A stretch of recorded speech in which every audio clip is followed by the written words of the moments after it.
I, the hitchhiker without a shadow. The summer I drove the southern corridor for the first time, I was 29 years old and under the impression that I had a thorough understanding of what the world contained. I had been driving trucks for 6 years by then, long enough to feel proprietary about the road, and short enough that I hadn't yet learned what the road thinks of that feeling. The southern corridor runs through flat country, long, low stretches of 2-lane highway, where the horizon is always visible and the sky at night is enormous, and the towns are small enough that the gas stations outnumber the restaurants, and sometimes you drive 40 miles without seeing a light that didn't come from your own cab. It was the third week of July. The heat had been extraordinary, the kind of heat that bends the air above the road into water shapes during the day and falls only to about 80 at night, leaving the asphalt warm to the touch. I was running a refrigerated load, which meant the temperature in the trailer was irrelevant to the temperature in my cab, which meant I had the windows down because the ack had been making a noise I didn't trust, and I preferred the hot air to the sound. I saw him at mile marker 34 on the county road between Farrell and the junction, a man standing at the roadside with his arm out, thumb extended. Late at night, maybe 11:30, maybe midnight.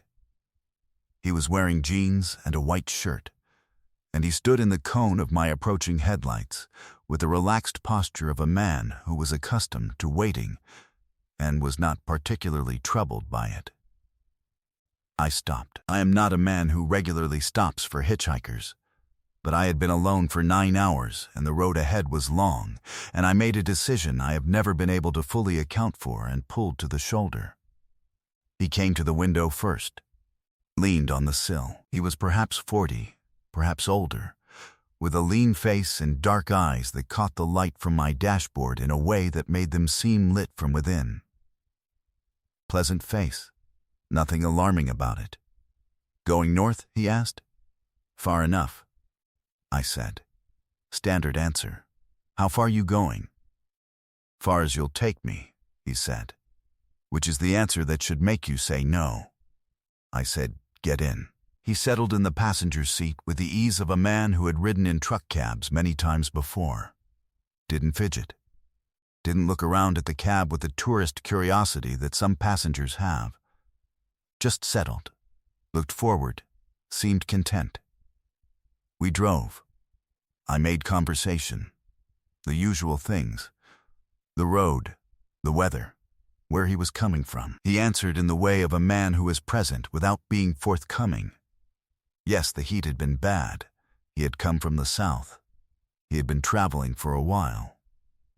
Each answer was complete enough to be a real answer and empty enough to give nothing away. I found myself talking more than he did, which is unusual for me. It was about 20 minutes in that I noticed the shadow, or rather, noticed the absence of it. My headlights were catching the road and the shoulder and the scrub on either side, and the cab lights were low but present, and the ambient light from the instruments painted everything inside the cab a soft green gold. In that light, I had a shadow on my side, projected faintly onto the seat back, onto the door.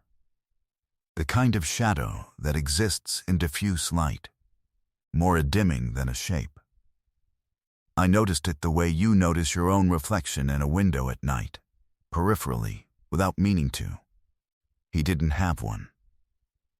I looked at this observation for a long moment inside my own head, the way you look at something that doesn't compute, before deciding whether to give it the weight of being real. He was sitting there, solid, white shirt, dark jeans, hands relaxed in his lap. The seat was occupied. The truck's suspension carried him. I could feel, vaguely, the infinitesimal adjustment of a loaded truck carrying an additional passenger's weight. He was there. His shadow was not. I did not say anything for a long time. I continued driving. The road went north and the fields were dark on both sides, and the sky had that impossible star density that only happens far from any city. I watched the road. I watched, at intervals, the absence of his shadow. Finally, I said, without planning to, "You've done this before." "Traveled," he said. "Yes. Hitchhiked." "Among other ways," he said. I thought about how to ask the question I actually had. "You want to tell me something?" I said. It was not a question exactly. He was quiet for a moment. "Then, there's a grade about 12 miles ahead. On the east side of the road, before the curve, there's a gap in the barrier. It's been there for 3 years. The county knows about it and hasn't fixed it. In wet conditions, in the dark, it's the kind of thing that takes someone by surprise." I thought about this. "Is that why you're here?" "The road tells you things," he said. "If you pay attention, I'm part of the road telling you things." "You're not," I started, and stopped and reconsidered what I was going to say and how I was going to say it. "You're not someone who got in my truck back there." He looked at me directly for the first time, those dark eyes lit from somewhere inside. "I'm someone who needed a ride north and you gave me one," he said. "The rest of it is semantics." We drove the 12 miles. I saw the gap in the barrier, exactly where he'd said, on the east side before the curve, a missing section of guardrail with a raw drop-off on the other side. I noted it. I reported it the next morning to the county highway department and followed up until they fixed it, which took another 2 months and 3 phone calls. When I pulled over at the junction where the county road met the main highway, he said, "This is fine." "You sure? It's the middle of nowhere." "I know where I am," he said. He climbed down from the cab, stood on the shoulder, and looked back up at me. The road behind him was empty, and the night was large, and he stood in the cone of my taillights with total stillness. "Thank you for stopping," he said. "Thank you for the tip," I said. He nodded once. I pulled out. In my mirrors, the shoulder was empty almost immediately, not as though he had walked away, but as though the darkness had simply absorbed him, the way darkness absorbs everything eventually, given enough time. I drove north. I have driven north many times since. I stop sometimes at that stretch where the guardrail was and look at the repair, solid metal, correctly installed, doing its job. I think about the shadow that wasn't there. I think about the fact that something that had no shadow could still affect the physical world, could sit in a truck cab and carry weight and be present enough to be heard and answered. I think about the gap in the barrier and what might have come through it if no one had been told. I think the shadow was the least important thing about him. She knew my route before I did. I have been a driver long enough to know that there are 2 kinds of people who hitchhike. The ones who want to get somewhere and the ones who want someone to talk to. The first kind looks at the road. The second kind looks at you. After enough years, you learn to tell them apart before they finish climbing into the cab, and you adjust your expectations accordingly. Mara, which is what she told me her name was, looked at me. She was about 30, or maybe younger than she seemed, with hair pulled back and the kind of eyes that take inventory when they land on you, cataloging things you haven't offered. She was at the rest stop outside Henner when I pulled in at 1:15 a.m. for my scheduled break, not hitchhiking formally, standing near the exit lane with a bag, looking at the road with the focused patience of someone calculating options. I made the offer. She accepted without hesitation and climbed into the cab with the efficiency of a person who has done this before and has a system for it. "Where are you going?" I asked. "You're going to Kellerman first," she said. "Then the bypass around Fitch, because the on-ramp at exit 14 is shut for resurfacing. Then Route 9 south." I had not told her any of this. The Kellerman stop was my own addition to the standard route, A fuel station where I got a specific brand of coffee that I preferred. Not on the manifest. Not on any documentation. The bypass around Fitch was real. The on-ramp closure had been announced 2 days ago, but it was not information I had shared. I looked at her steadily. How do you know that? She was looking out the windshield. I know the road, she said. This part of it anyway. I know who uses it and when and how they go. That's not an answer. It's the best one I have, she said. The one that would make sense to you would take longer than we have tonight. I pulled out of the rest stop and drove. She sat with her hands in her lap and her eyes on the road and did not speak again for several miles. Then she said, "You need to call your daughter." I have a daughter. Her name is Claire, and she is 22, and she lives 3 states away, and we have a complicated relationship that I am too proud and too awkward to do enough about. I had not spoken to her in 6 weeks, which was 6 weeks too long, which I knew and had been not knowing in the particular way of fathers who are better at driving than at the other kind of navigation. "What do you know about my daughter?" I said. It was not quite a question. "I know she tried to call you 3 weeks ago and got voicemail and didn't leave a message and has been waiting for you to call back," Mara said. "I know she's not angry. I know she thinks you're angry at her. I know neither of those things is true and both of you are sitting with it like it's a permanent thing when it isn't." The road was very quiet. The fields on either side were dark and distant. My headlights were the only lights in either direction. "You're going to tell me you're psychic," I said. "No," she said. "I'm going to tell you that some roads carry information. Like water carries minerals, it picks things up as it goes. Conversations people had in parked cars. Things people thought about while they were driving alone at night. Your daughter called from the rest stop. We just left. She used the payphone there. Back when there were payphones, back when she was 10, and you were on this run, and she'd called the dispatcher and gotten your route and wanted to surprise you." I remembered that call. I had pulled into the rest stop, and the payphone was ringing, and I had picked it up as a joke, and it had been Claire, 10 years old, enormously pleased with herself for having figured out how to reach me. "The road remembers things," Mara said. "The people who spend enough time on it learn to read what it remembers. That's all." "That's all," I repeated. "It sounds stranger than it is. Information doesn't disappear, it accumulates. If you know how to listen, roads tell you everything that's ever happened on them." We stopped at Kellerman. I got my coffee. She declined when I offered to get her something. Back on the road, I said, "Are you going to tell me something else I need to know?" "The brake line on your passenger side rear is developing a slow leak," she said. "It's not critical yet, but it needs looking at before your next run." I had the truck serviced the following morning. The mechanic found exactly what she had described. A slow, not yet critical deterioration in the brake line. He said another week, and it might have been a different conversation. She got out at the Route 9 junction.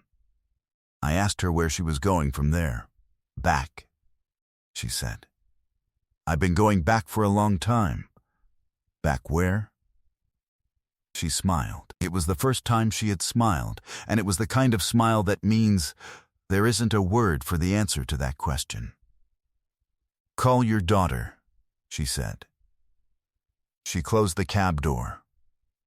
I sat for a moment, then pulled out. In my mirrors she was standing at the junction, and then she wasn't, and the junction was empty in both directions. I called Claire the next afternoon. Before my next run, she picked up on the second ring. "Dad," she said, just like that, like it had only been a few days. "Hey," I said. "I was thinking about the time you called me from that rest stop." Silence. Then the payphone. I was so proud of myself. "You should have been," I said. "That was a good piece of work." We talked for an hour. We talked about things we hadn't talked about, and some things we hadn't known the other person needed to say. By the end of it, something that had been knotted for a long time had loosened. I drove the Southern Corridor again the following month. I passed the Henner rest stop at 1:15 a.m. as I usually do. I looked at the exit lane as I passed. Empty, but I nodded anyway, because someone had known my route before I did, and had taken the time to tell me what the road remembered, and I thought that deserved acknowledgement. The 3. I picked up someone who was already dead. There are events in a life that reorganize everything that comes after them, not because they are the largest things that happen, but because they reveal something about the structure of the world that you cannot unknow once you have learned it. I have had 2 such events. The first was the birth of my son. The second was the night I picked up Raymond Carr on Route 11 outside the town of Delwood in October at 10:47 p.m. I know the time precisely because I had just reset my trip timer at the Delwood fuel stop, and the counter was at 12 minutes when I saw him. I know his name because he told me, and I know it is accurate because I later confirmed it against records that are public and available to anyone who knows where to look. He was standing at the roadside in the way of hitchhikers, arm out, thumb extended, wearing a flannel shirt and work boots and carrying nothing. He appeared to be in his mid-50s. His face was weathered and ordinary, the face of a man who has worked outdoors for most of his life and does not think much about it. I pulled over. He climbed into the cab, said his name was Raymond, said he was going up to the Ferris farm, which he said was about 20 miles north. Said he'd been working there for years. Work for the Ferris family? I asked, making conversation. Did, he said. Long time. Old Gerald Ferris, you know the name? No. Good man, good farmer. Gone now, few years back. The son runs it. A pause. I'm just going back to check on things. We talked easily. He was a talker, in the comfortable way of men who have spent long hours with other workers and have developed a sociable fluency. He told me about the farm, what they grew, how the land lay, the particular challenge of that stretch of country for certain crops. He knew the land with the specificity of someone who had spent decades on it, who knew which fields drained well and which ones needed watching in a wet spring. He told me about his wife, who had died a few years ago. He said it quietly, without drama. He said she had been a patient woman, and that he had not always deserved it, and that he missed her more as time went on rather than less. I told him I understood that feeling, having lost my own father a few years back. He nodded. It changes, he said. Not gets better. Changes, you carry it different after a while. We were about 15 miles in when he said, "You're a careful driver. Try to be." I was in a truck, he said. Not this kind, pickup years ago. Wasn't careful enough. He paused. Wet road, that curve on County 7 just south of the Ferris property line, went off the embankment. I drove for a moment. Were you hurt badly? Killed, he said. Matter of fact, not distressed. The way a man might say retired or moved away. I absorbed this information. I found to my own surprise that it did not make me want to stop the truck or check the locks or take any of the self-protective actions that a rational person might expect. He was simply a man in my truck who had told me something true, and the information settled into the cab the way honest information does, heavily and without drama. How long ago? I asked. He thought about it. 12 years, he said. Or thereabouts. Time gets imprecise. Why are you going to the farm? Boy there, he said. Danny, Gerald's grandson. He's been having trouble. Same kind of trouble I had at his age, which is the kind that puts a man in a ditch if no one helps him out of it before it gets to that point. I thought maybe if someone from the family's history came around, talk to him a little, sometimes it matters. Where the advice comes from. He can see you? He saw me once, Raymond said. Few months back. It scared him, which I understand. Thought if I came with someone else, someone solid, it might go easier. I thought about this for the remaining 5 miles. Then I pulled to the farm road at the Ferris property, which was gated but unlocked. Thank you for the ride, he said. I can drive you up to the house, I said. Better if I walk from here, he said. He climbed down from the cab. He turned at the bottom and looked up at me with an expression that was difficult to read. Not sad, not happy, something between them that was more enduring than either. You're a good man for stopping, he said. Not everyone would. Where are you going after this? I asked. He thought about that. Home, I think, he said. Been a while. He walked up the farm road. I watched him until the darkness absorbed him. I sat for a moment, then pulled back onto Route 11 and continued north. In the morning I did what I knew I was going to do. I looked up Raymond Carr, Ferris Farm, Delwood County, the curve on County 7. The accident was in the records, October 12 years ago. A single vehicle rollover on the county road, the driver identified as Raymond Carr, 54, who had worked at the Ferris property for 19 years. No survivors. I called the Ferris farm. A woman answered. I asked if there was a Danny Ferris there. She said yes, that was her son. I asked if everything was all right with him. There was a pause. Then, better recently.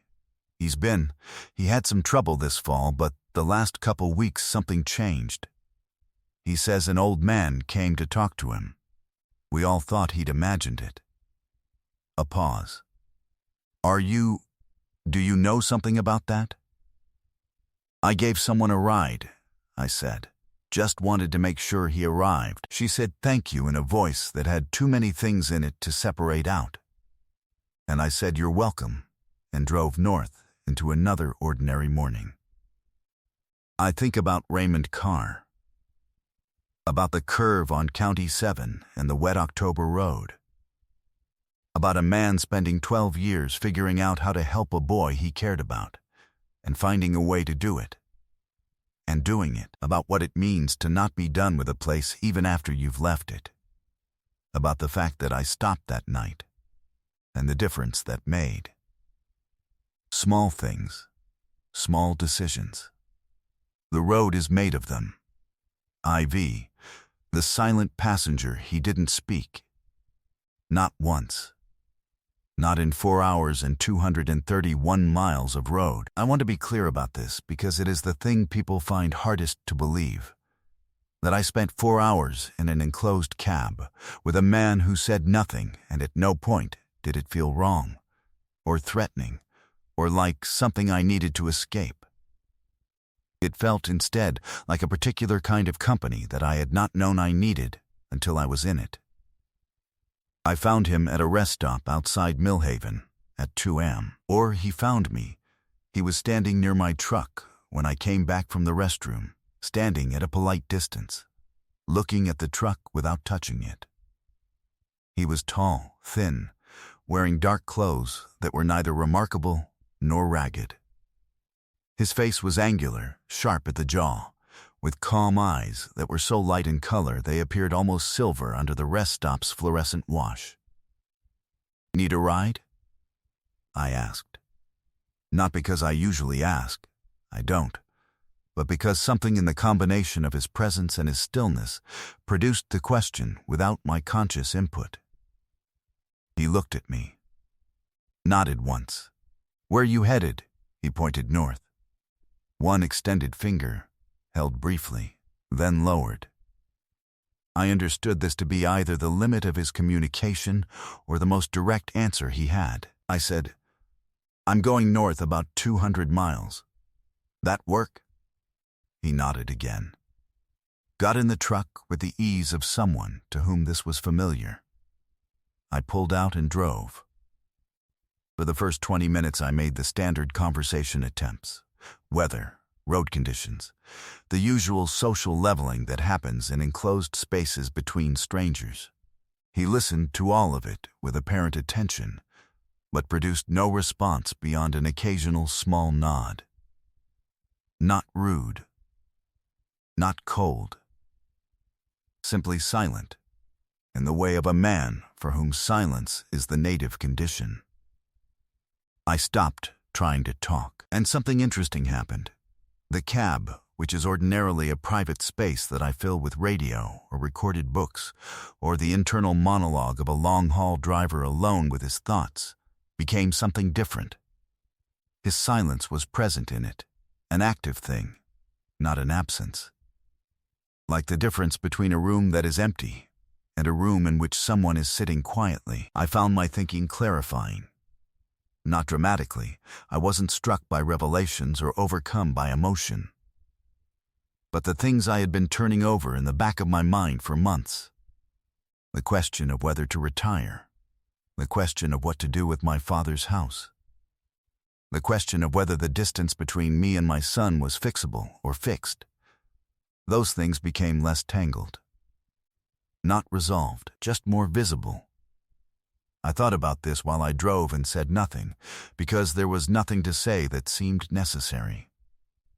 Around mile 80, he shifted slightly in his seat, the only movement he had made beyond the basic necessities of riding in a vehicle, and looked out the passenger window. The moon was up by then. A full moon low on the horizon, and the fields were visible in pale silver, and the road was an ink line through it. He looked at this for a long time. His expression was the expression of someone who has seen many beautiful things and has not yet lost the capacity to recognize them. I looked too, for the seconds that looking away from the road was safe. The moonlit fields, the clean line of the road, the sky. "Nice," I said without planning to. He nodded. A real nod, not a social one. He was agreeing with me. Around mile 150 I stopped for fuel. He stayed in the cab. I came back with 2 coffees, one for me, one placed in the cup holder on his side without comment. When I pulled out, I saw him pick it up and hold it with both hands around the cup, not drinking immediately, just holding the warmth. That small gesture, a man holding a cup of coffee for the warmth of it on a cool night, made me feel something that I still struggle to name. Recognition, maybe. The universal human instinct toward small comforts. We drove the remaining 80 miles. The moon moved across the sky and the fields changed, and the road went north through smaller towns and past grain elevators and water towers with town names in faded paint. He watched all of it with the same quiet attention. I pulled over at the rest stop near Calvert where Route 7 splits north-south, which seemed like a natural endpoint. I said, "This is as far as I go on this road." He nodded. He reached into his jacket. I tensed for a half second, which I am not proud of, and produced a coin. Not currency I recognized, large, copper-colored, worn to near smoothness on both faces. He held it out to me. I took it, looked at it. The design was too worn to make out. It sat heavy in my palm for its size. "Thank you," I said. For what, exactly, I would not have been able to specify. He got out. At the bottom of the step he looked up at me once, those silver eyes, calm and clear and carrying something in them that was older than any expression I had a name for. And then he turned and walked toward the rest stop building, and I lost him in the lighting. I kept the coin. It sits on the shelf above my desk where I look at it sometimes when I'm trying to think through something complicated. I have never had it identified. I have not tried. Some things are more useful as questions than as answers. The silent passenger. 4 hours, 231 miles, 1 coin, and a clarity I've been grateful for ever since. Some company doesn't require words. Some presences fill a space more completely by what they don't say than by what they do. I have thought about him many times, about where he came from and where he went, and what the coin is, and why he was at a rest stop at 2 a.m. heading north by pointing his finger. I have not found answers to any of these questions. What I have found is that the questions themselves are not unpleasant to carry. Some questions are that way. They don't demand resolution. They just ask to be held, like a cup of coffee in both hands on a cool night. For the warmth of the thing. V. The man who never blinked, the human eye blinks between 15 and 20 times per minute. This is involuntary, regulated by the brainstem, not subject to conscious override for any significant duration. You can hold your eyes open deliberately for perhaps 30 seconds before the reflex overrides you. I know this because I looked it up afterward, after the drive, in the particular feverish way of a person seeking a rational foothold on something that has left them without one. The man I picked up on Route 14 did not blink. Not once. In 3 hours and 40 minutes of road, at close quarters in a cab, I watched him, carefully, then obsessively, then with the flat concentration of a man who has accepted something and is simply verifying it, and he did not blink. His eyes were open and brown and unmoving in their lids, and they were always looking at something. And what they were looking at was usually the road ahead, with the kind of focused attention that a very experienced driver gives to the road. Present, evaluating, not drifting. He appeared to be in his late 40s. He had a pleasant, unremarkable face, the face of a man you would not pick out of a crowd, would not be able to describe with any precision afterward, but would find, in the moment, perfectly comfortable to be around. He was dressed simply. He carried a small canvas bag that he placed between his feet when he sat down. He spoke normally. This is important. Everything else about him was completely ordinary. He asked about my load, my route, my years in the profession. He had intelligent questions about logistics and routing efficiency. He talked about the road with the familiarity of someone who knew it well. He told me a story about a drive he had made through this corridor years ago, in winter, with chain conditions and a load that shifted. And the story was the kind of story that people who have worked the road tell. Specific, detail-rich, technically accurate in the way that can't be faked. 30 minutes in, I realized what I was noticing. He wasn't blinking. I watched him for 5 minutes without being obvious about it. Peripheral vision, brief direct glances, the cover of checking mirrors, nothing. His eyes were open and steady, and the road surface moved in them as a continuous reflection, and they did not close. For a while I searched for explanations. Some people have infrequent blink rates, a physiological variation, or a concentration habit, or a response to the environment. But infrequent is still occasional, and occasional means some, and some means at least once in 5 minutes, which is far below normal, but still within the range of a human anomaly. He wasn't blinking at all. I checked at 10 minutes. 20, 30, nothing. You ever get tired on long runs? He asked. Used to, I said. Got better about sleep management. Most accidents on long hauls are fatigue-related, he said. Not mechanical failure, not road conditions. Fatigue, a driver who's been awake 20 hours has reaction time equivalent to a driver over the legal alcohol limit. He said this informatively, not accusingly. Are you in road safety? I asked. Adjacent to it, he said. I found, over the course of the drive, that his conversation had a persistent orientation toward attention, to awareness, to being present on the road, to the habits that keep a driver sharp. It was subtle enough that I might not have noticed if I hadn't been so focused on the blinking question. But once I noticed it, the pattern was clear. Every subject he raised circled back, eventually, to the question of whether I was paying attention. Whether I was here. I realized, paying more attention than I usually did. My hands were correctly positioned, my following distance was correct, my mirror checks were properly timed. The blinking, or the noticing of its absence, had made me deeply, almost hyper-consciously present in the act of driving. "You do this on purpose," I said. We were about 2 hours in. "Do what?" "The not blinking thing." He was quiet for a moment. Then, for the first time in 2 hours, he turned and looked directly at me. His eyes were brown and steady and completely dry, and they were also, in some way I couldn't articulate, the eyes of something that had been watching roads for a great deal longer than I had been driving them. "It gets people's attention," he said simply. "What are you?" He turned back to the road. "Something the road makes," he said. "When there's been enough accidents in a stretch, enough inattention, a kind of response, a way of reminding drivers what the job actually is. And the job is?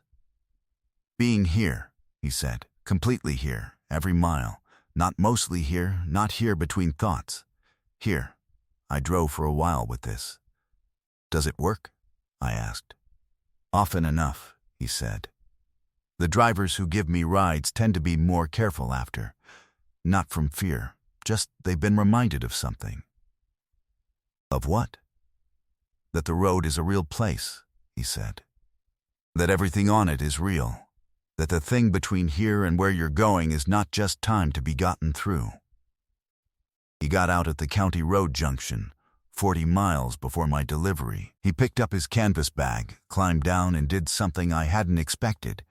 He looked up at me from the shoulder and blinked. Once, deliberate and slow, like a demonstration. "You can do it," I said. "I can do anything I decide to do," he said. "That's the point." He looked at the road ahead of me. Safe drive. I drove the remaining 40 miles with the particular focused attention of a man who has been made aware of his own awareness. I noticed things I usually let slide. The texture of the asphalt changing at a county line repair, the way a crosswind came off a gap in the tree line, the early signs of brake wear in a truck I passed. Present. Completely present. Every mile. I have not picked up a passenger who didn't blink since.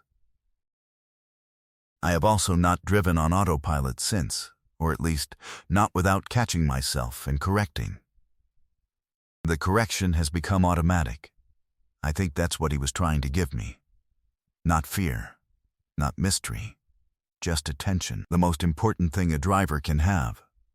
And the easiest thing to lose when the miles get long and the road gets familiar, and you start to treat a real place like a space between other places.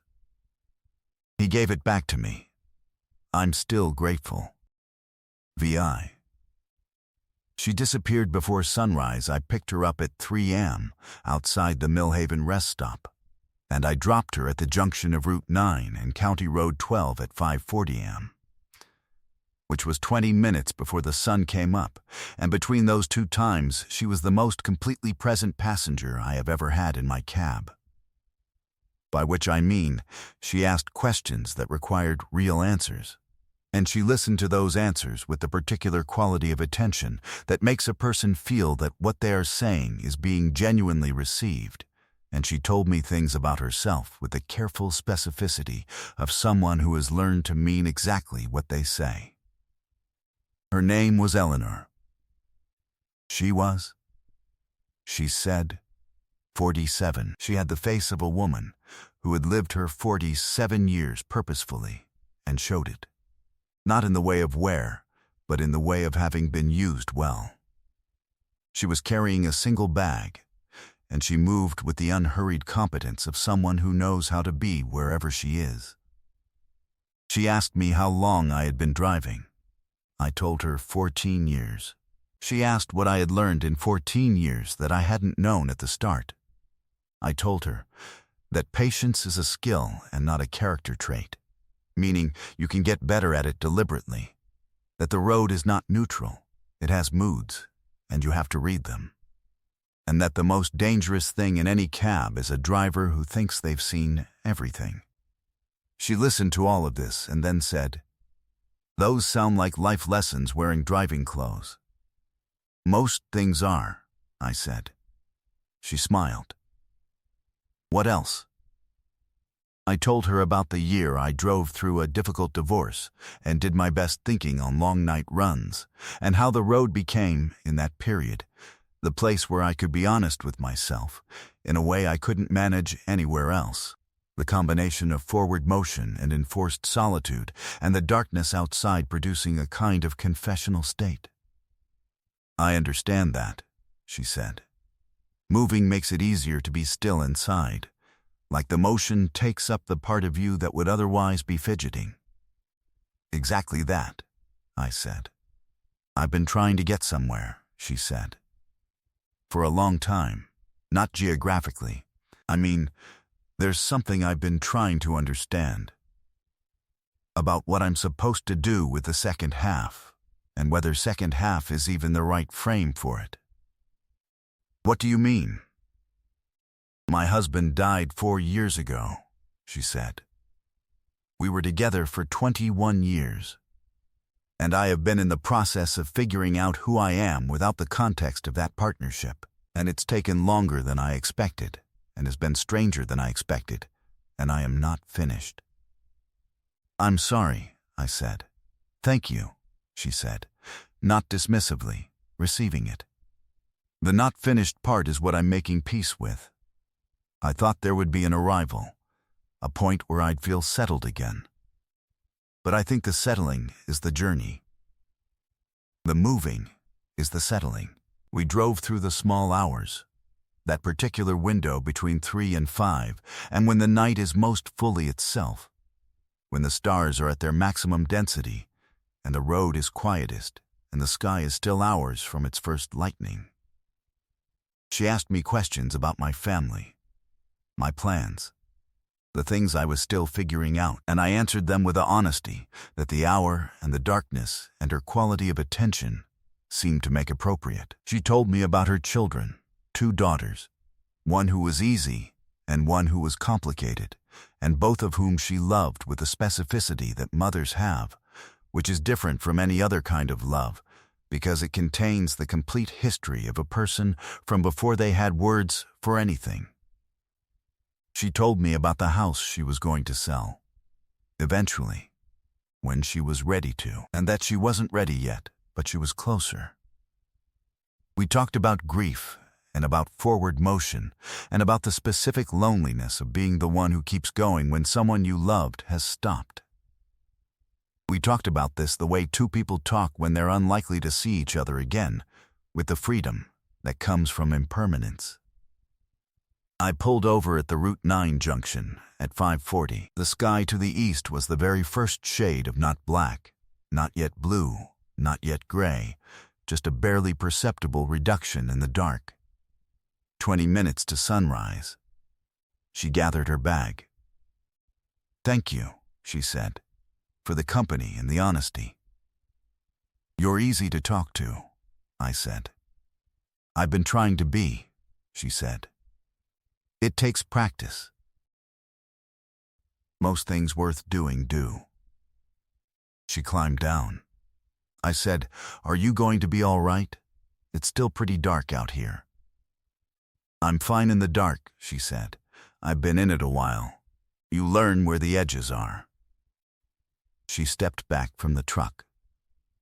And then the sky did something. A cloud shifted somewhere, or the first light moved differently than I expected, and for a moment the junction was lit from the east in a very pale, very early light. She wasn't there. Not as in, she had walked away faster than I expected. Not as in, she had gone behind the truck or around a corner. The junction was flat and open, and I could see in all directions, and she was not in any of them. I sat for a long time. The sun came up. The sky went from pale to pink to the ordinary gold of a morning with somewhere to be. I have not explained Eleanor to myself in the years since.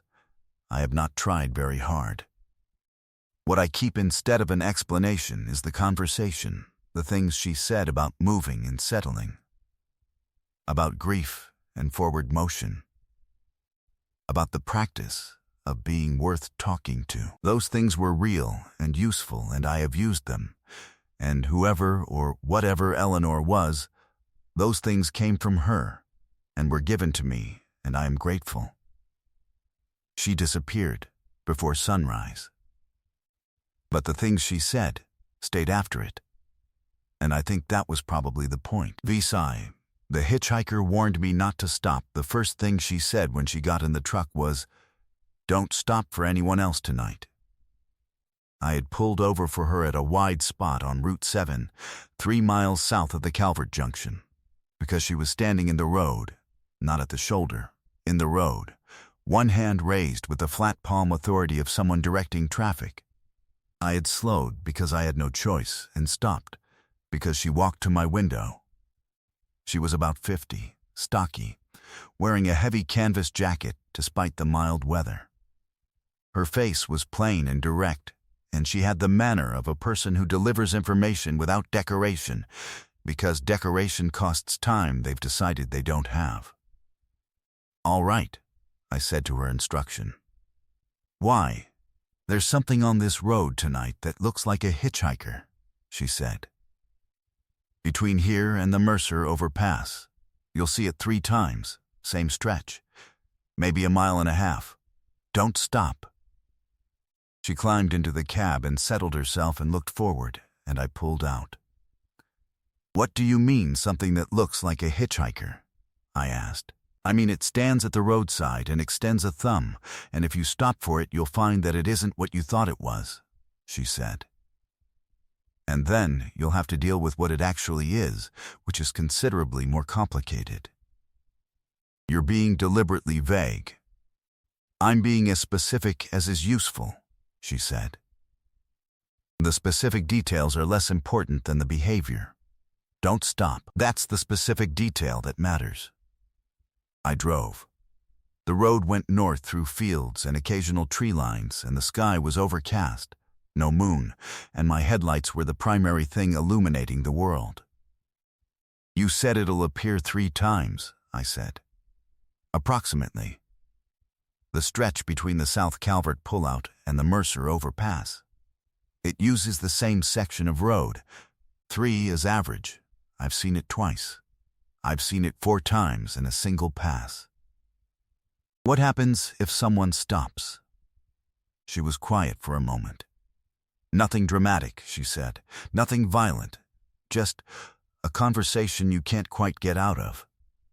Questions that don't have comfortable answers. A feeling afterward like something was taken from you that you can't name. Like a splinter in a place you can't reach. Have you stopped for it?" "Twice," she said. "A long time ago, before I understood what it was. Both times left me feeling diminished in ways I didn't identify for months. After the second time, I started warning drivers." "Is that what you do, warn people?" "Among other things," she said. "The road has maintenance. Not all of it is physical." We reached the section she had described. I recognized it from her landmarks. The South Calvert pullout falling behind us. The road straightening into the stretch before the Mercer overpass. I held the wheel correctly and drove at my usual speed and watched the roadside. The first figure appeared about a half-mile in. Right shoulder, thumb extended, facing my headlights. My foot moved toward the brake on instinct. "Don't," she said. Not urgently, just clearly. I drove past. In the second of passing, I had an impression. A man, average height, unremarkable clothing.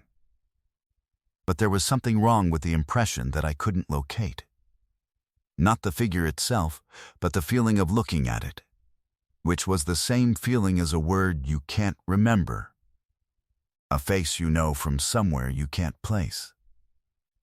A wrongness in the periphery. The second figure was on the left shoulder, about 3/4 of a mile further. Different apparent age, different apparent clothing, but the same wrong feeling.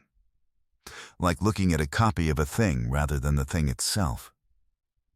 My foot did not move toward the brake this time. "Good," she said. The third was directly ahead, in the road, which is what she had done to stop me, and which made my throat constrict for a moment until I understood it wasn't her. This one stood in the center of the lane and did not move as I approached. I kept my speed, reasoning from her instruction and my own response to her that the correct action was to continue. The figure resolved in my headlights, and I saw its face clearly for the first time in the pass. I can't describe it accurately. I've tried. What I can say is that it was the face of something that had studied human faces for a long time and could produce the correct arrangement of features without understanding what the arrangement was for. A face that looked like a face the way a sign that says tree looks like a tree. The surface of the thing, not the thing. I drove through the space where it had been standing. It wasn't there. The Mercer overpass appeared ahead, and we passed under it, and the road on the other side was ordinary. "Thank you," she said. "That's my line," I said. "You're the one who didn't stop." We drove to the Mercer Junction, and she got out there without elaboration. She stood on the shoulder and looked back toward the stretch of road we had come from. Her face in my mirrors was attentive, clinical, the face of someone doing a job they understand well. "What was it?" I asked through the window. "Not sure there's a word for it," she said. "Something that collects from people. Attention, maybe, or the sense of yourself you carry when you're on the road alone at night." She looked at me. "It thrives on the stopping, on the conversation you have when you realize things are wrong and try to talk your way through it. That's where it feeds." "Does it hurt people?" "Not the body," she said. "Just smaller. You feel smaller after. Like a bill you didn't know you owed." She turned back toward the road she'd come from. I watched her in my mirrors until she was small enough to be uncertain, and then she was gone, and the road south was empty and ordinary. I drove north. I passed that stretch regularly. I have not stopped in it since. Not for figures at the roadside. Not for anything.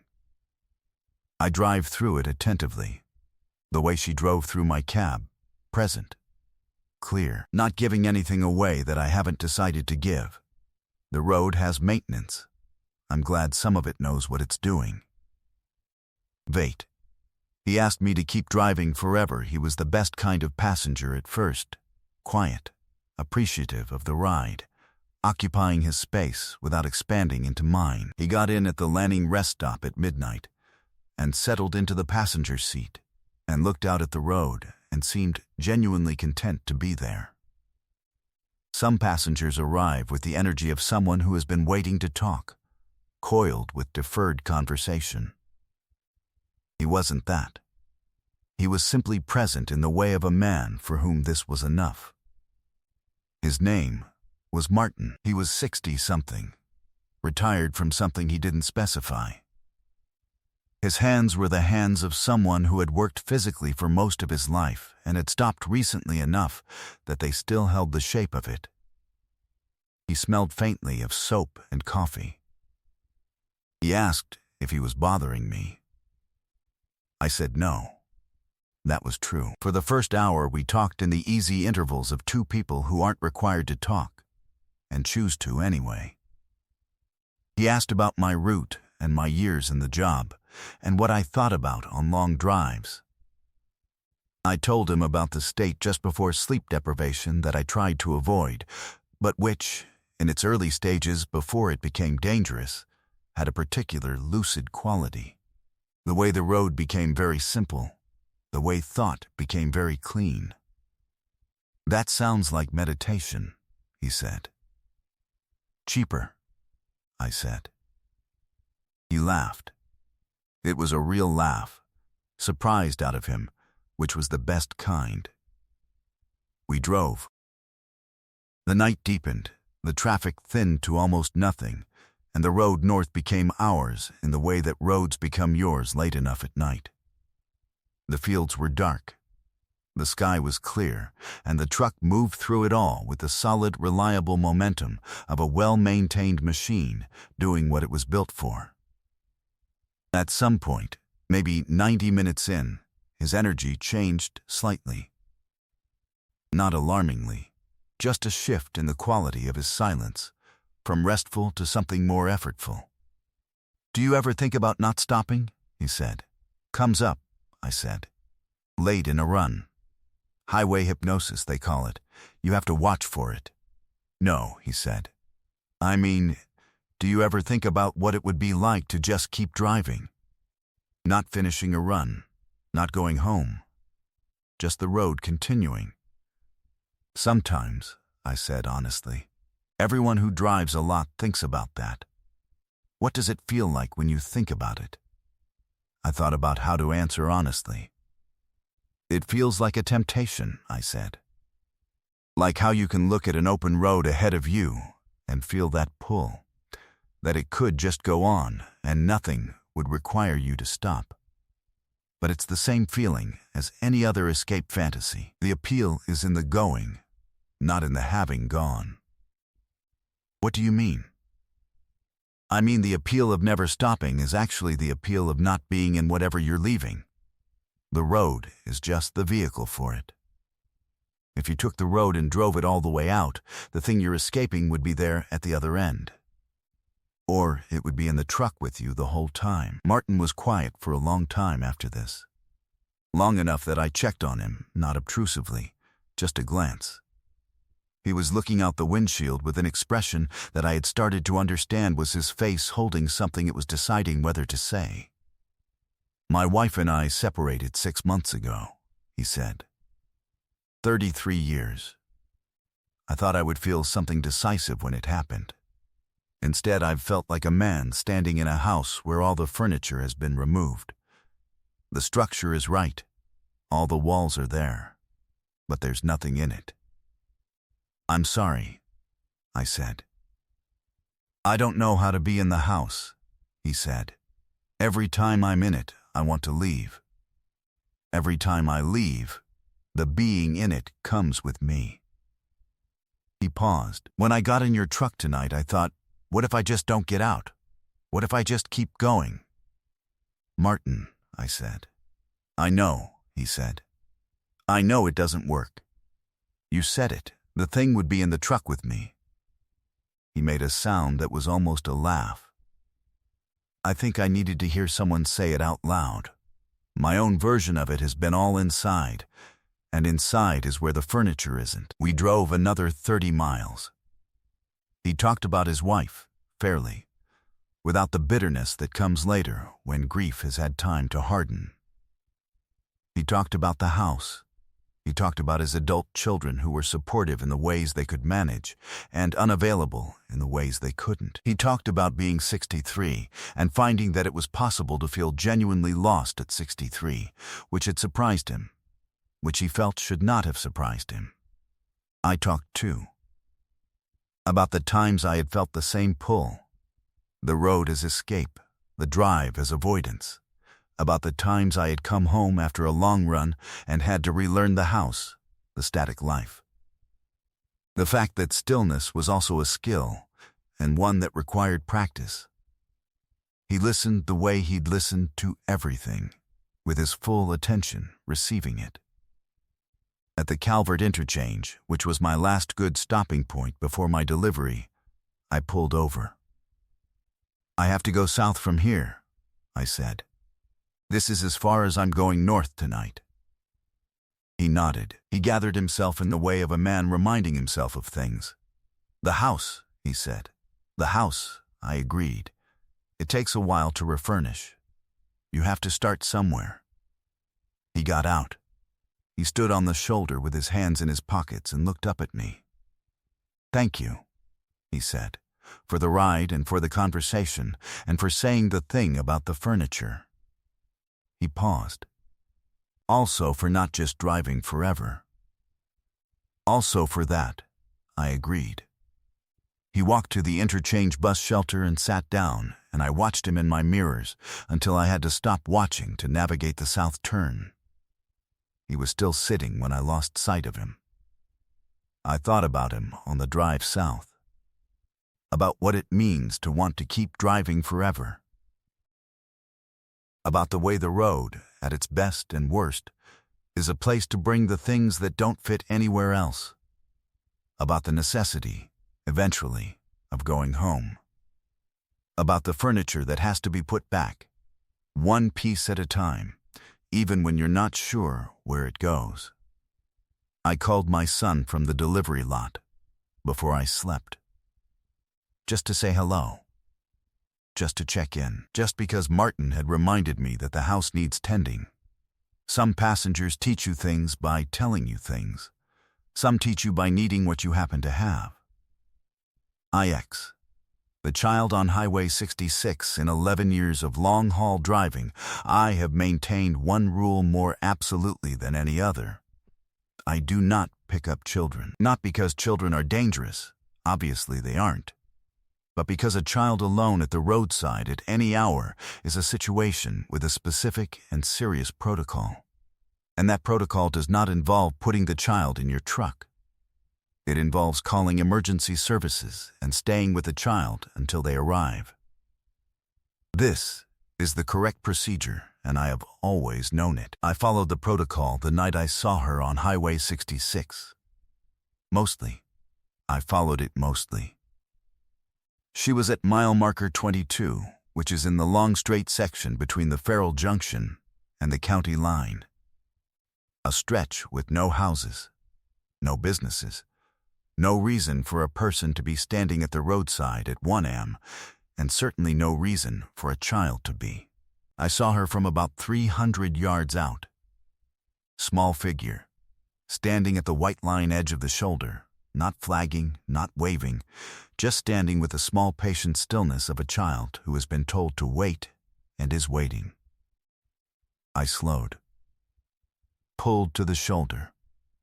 The protocols were already running in my head. Stay in the truck, call 911, give location, stay online, keep the child in sight. She was about 8 or 9, wearing a yellow rain jacket despite the clear night, with dark hair in 2 braids and the serious face of a child dealing with something they've decided to deal with like a grown-up. She came to my window when I rolled it down. "Are you all right?" I asked. First question. Most important. "I'm looking for the mile marker," she said. "I can't find the right one." "Which one are you looking for?" She said, "The one where my dad had his accident." I was already dialing 911 with my right hand while talking to her. The dispatcher answered, and I gave my location, described the child, confirmed no apparent injury. The dispatcher said units were 25 minutes out and asked me to stay with the child. "What's your name?" I asked the girl. "Lily," she said. "My dad's name was Robert. Robert Masson." She said it the way children say things they have been told are important facts to know, carefully, completely. "Where are your parents, Lily? Is your mom nearby?" "Mom's at the motel," she said. "Back there." She pointed south. I knew there was a motel about 4 miles back, the crossroads, which I passed regularly. "She doesn't know I'm here." I waited until she was asleep. "We need to call your mom," I said. "She'll be very worried." "I know," Lily said. She didn't seem evasive about this, just informational. "I'll go back in a minute. I just wanted to find the right one." The right mile marker. "The accident report said mile 22, she said. "But I've been looking, and they all look the same." She turned and looked at the marker she was standing next to. "Is this 22? I looked at the marker. It said 22. Yes, that's 22. She stood for a moment, looking at it. Then she crouched down and put her hand on the ground next to the post, flat-palmed on the asphalt shoulder, the way children touch things when they want to feel them properly. He was coming home, she said. From a delivery. He was a driver too. She looked up at me. Mom said he fell asleep. She said she told him not to take that run, he was too tired, but he wanted to finish it. I'm sorry, Lily. She doesn't like roads anymore, Lily said. She stood back up. We drove past this one to go to my grandmother's, and she started crying, and then we had to stop at the motel. I think she needed to see where it was. I thought maybe I could find it first, and then tell her, so she wouldn't have to be scared looking. I sat with this for a moment. An 8-year-old who had climbed out of a motel room at 1 a.m. to do reconnaissance on her father's accident site, so her mother wouldn't have to be afraid. The logic was so precisely and heartbreakingly that of a child who has appointed herself responsible for someone she loves. That's very brave, I said, and very kind. Does it help, seeing it? She thought about this honestly. A little, she said. It's just a road. It looks like all the other roads. Yes, I said. It does. I thought it would look different, she said, like something would be wrong with it, so you could see why it happened. The wrong thing was that he was too tired, I said. That's not something you can see on a road. She considered this. He should have stopped, she said. Mom said he should have stopped. She said it not with anger, but with the sorrow of someone who has understood something about the world and wishes they hadn't needed to. Yes, I said. He should have stopped. She stood for another moment with her hand on the mile marker post, and then she straightened up and became practical. I have to go back, she said. I'll wait with you until the police get here, I said. Then someone will take you back to your mom. Okay, she said. She seemed relieved by this, by the plan, by the presence of an adult who knew the procedure. We waited. She stood near the truck and I stayed in the cab, and we didn't talk much, but the silence was the comfortable kind. She looked at the road in both directions with those serious, thoughtful eyes. Do you get tired when you drive? She asked at one point. Yes, I said. Everyone does. Do you stop? Yes, I said. I always stop. She nodded, apparently satisfied with this. The highway patrol arrived in 23 minutes. I gave my statement. They took Lily back to the motel and her mother. I sat at the shoulder for a while after, watching the lights of the patrol car diminish to the south. Then I started the truck and drove north, and I thought about stopping. About what it costs not to. About an 8-year-old girl standing at mile marker 22 at 1 a.m. with her hand on the ground, trying to find a way to make things less hard for her mother. About the things she said, it looks like all the other roads. About the things she understood, he should have stopped. I have stopped for every mandatory rest since. I have exceeded rest requirements rather than fallen short of them.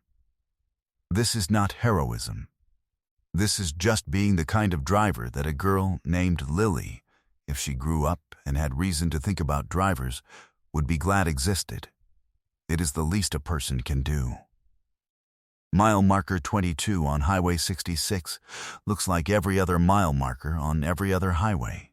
Nothing is wrong with the road. Everything was wrong with the decision.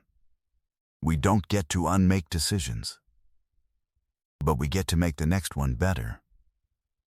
X. The passenger who never opened the door. This is the story I have told the least and told last, because it is the one I understand least, and because the ones you understand least deserve the most care in the telling. It was a November night, the year after my divorce.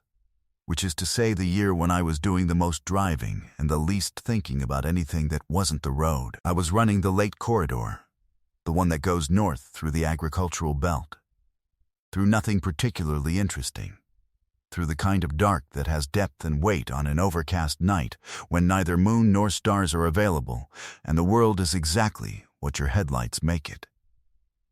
I had been driving for 6 hours. I was tired in the clean, manageable way that 6 hours produces, rather than the dangerous way that 12 hours produces. My load was routine. My schedule was on time. There was nothing unusual about any of the circumstances of the night except that I was not looking at anything beyond the road, and hadn't been for weeks. I pulled over at a rest stop to eat. I had been skipping this, eating while moving, which is a bad habit I had developed in that period as a symptom of having stopped caring about anything except efficiency. I stopped. I ate. I was sitting in the cab with the window cracked and the November air coming in and the rest stopped quiet around me. The passenger door opened. I turned. The door opened. I heard the handle, the seal releasing, the slight change in air pressure. And then nothing. The door was closed. It had not opened far enough to have admitted anyone. I checked. Door closed, locked in the way it had been when I last used it, which was several weeks ago. The cab was empty. I sat for a moment. Sound carries in odd ways at rest stops. Doors nearby, other vehicles, acoustic oddities. I concluded echo or misidentification and turned back to my food. The door opened again. This time I watched it. The handle depressed. The door moved, half an inch. An inch, the edge of the frame separating from the body. Cold air came in from outside. Then the door closed again, gently, with the careful click of someone closing a door quietly so as not to disturb. The seat was empty. I am a man with a certain tolerance for my own confusion, which I have developed over 50 years of being alive, and 11 of driving at night when strange things sometimes happen. I have a high threshold for assuming something is wrong. I did not reach it immediately. "Okay," I said, to the empty seat. Nothing happened. The cab was its ordinary self, the dashboard, the instruments, the dark windshield, the meal I'd stopped eating, the November air still slightly present from the door's brief opening. I said, "I don't know what you want." The radio, which was off, produced a sound. Not static. Not a station.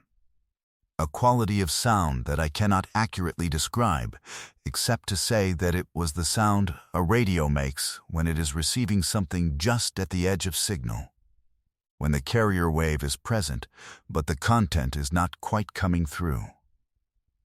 A presence of intent without the delivery of it. "I'm listening," I said. The sound shifted, not into words, not into anything decipherable. But the quality of it changed, the way a voice changes when you've been crying and try to speak and can't quite, when the emotion is larger than the channel available for it. I sat with this for a long time. The meal went cold. The rest stop stayed quiet. I did not turn the radio off because it seemed, in some way, I had no language for. Important that it stay on. Eventually the sound faded. Not cut off, faded, the way signal fades when you drive out of range, gradual and then complete. The cab was ordinary again. I sat for a while longer and thought about the year I had been having, about the apartment I had moved into after the divorce, which I had furnished minimally and lived in like a man camping in a space he didn't intend to stay in, about the driving, the long hours, the efficiency I had substituted for everything that efficiency cannot substitute for, about the people I had not called, and the conversations I had not had, and the particular aggressive forward momentum of a man who is keeping motion between himself and what he doesn't want to feel. "I hear you," I said. To the cab. To whatever had opened the door and tried the radio. To the November night, and the empty rest stop, and the 11 years of road that had brought me to this particular parking spot at this particular hour. I don't know who was there. I don't know what they were trying to say, or whether they were trying to say something at all, or whether what I experienced was some convergence of fatigue and acoustic oddity and a grieving man's brain making meaning from sensation. I know that the door opened. I know the radio made a sound I couldn't categorize. I know that when I finally pulled out of that rest stop and drove north, something had shifted in me. Not dramatically, not completely, but enough.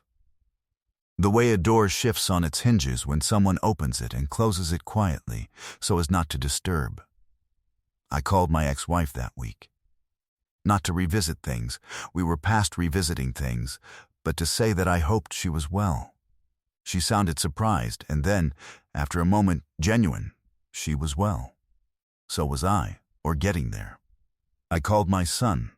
I called my sister. I called a friend I had been avoiding for months because his happiness was, in that period, difficult to be near.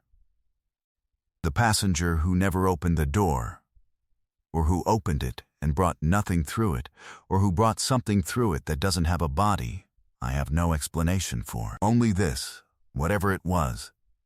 It sat in the seat next to me in the dark and tried to say something, and I listened. And the listening itself was what I needed, regardless of what was being said. The act of being present and open and willing to receive whatever was coming through the imperfect channel. That's the thing about 11 years of night driving that I couldn't have told you at 29. The road gives you things. Not always the things you think you're looking for. Not always the things you'd choose. But the things, if you are paying attention, that you are ready to receive. The passenger who never opened the door sat in my cab on a November night and gave me back to myself. I am still grateful.